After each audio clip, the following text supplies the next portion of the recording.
So 103 pastors in the list. Out of 103, they have selected 7 pastors. అంటే only Telugu రాష్ట్రాలలో 103 మందిని తెలుగు రాష్ట్రాల వాళ్ళకి సంబంధించిన మన రెండు తెలుగు రాష్ట్రాలు 103 మందిని ఐడెంటిఫై చేసిందా?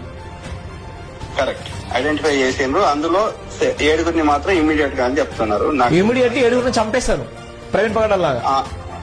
కరెక్ట్. ఎంత సమాచారం చూడండి. దయచేసి క్రైస్తవ సమాజం మీ చేతులైతే దండం పెట్టి చెప్తున్నాను. రాజా బోర్డ్ అన్న ఇచ్చే అటువంటి ఇన్ఫర్మేషన్ దయచేసి షేర్ చేసుకోండి. చాలా మేధా ఇంటెలిజెన్స్. నాకున్నటువంటి సంబంధం చాలా గొప్పది. ఎన్నో సందర్భాలు అన్నతోనే మాట్లాడడం ప్రయత్నం చేశాను. కానీ అన్న చెప్పేటువంటి ఇన్ఫర్మేషన్ ఎవరి దగ్గర కూడా లేదు.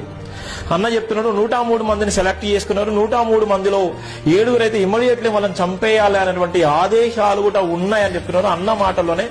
అన్న చెప్పండి, ఎవరెవరి పేర్లు అన్న 7 స్పాట్ లో? చెప్తావు కదా. 7 నాకు వచ్చిన సమాచారం నేను షేర్ చేస్తున్నా. బెల్లంపల్లి ప్రవీణ్ కుమార్ అంటే ఒక కపుల్ అనుకో, వాళ్ళు హస్బెండ్ వైఫ్ అనుకుంటున్నా. తర్వాత ఇది పాస్టర్ శామ్యూల్ పట్టా కింగ్స్ టెంపుల్ అంట. పట్టా శామ్యూల్ కరెక్ట్. పట్టా శామ్యూల్ ఓకే, రెండో వ్యక్తి. తర్వాత శ్యామ్ కిషోర్ జేసీఎన్ఎం అంట. Shyam Kishore JCNM okay. So వీళ్ళ పేర్లు ఉన్నాయి. ఇది ఎవరు ఎట్లా వాళ్ళు ప్లాన్ చేస్తున్నారంటే వాళ్ళు చెప్పి నాకు షేర్ చేసి చెప్తున్నా.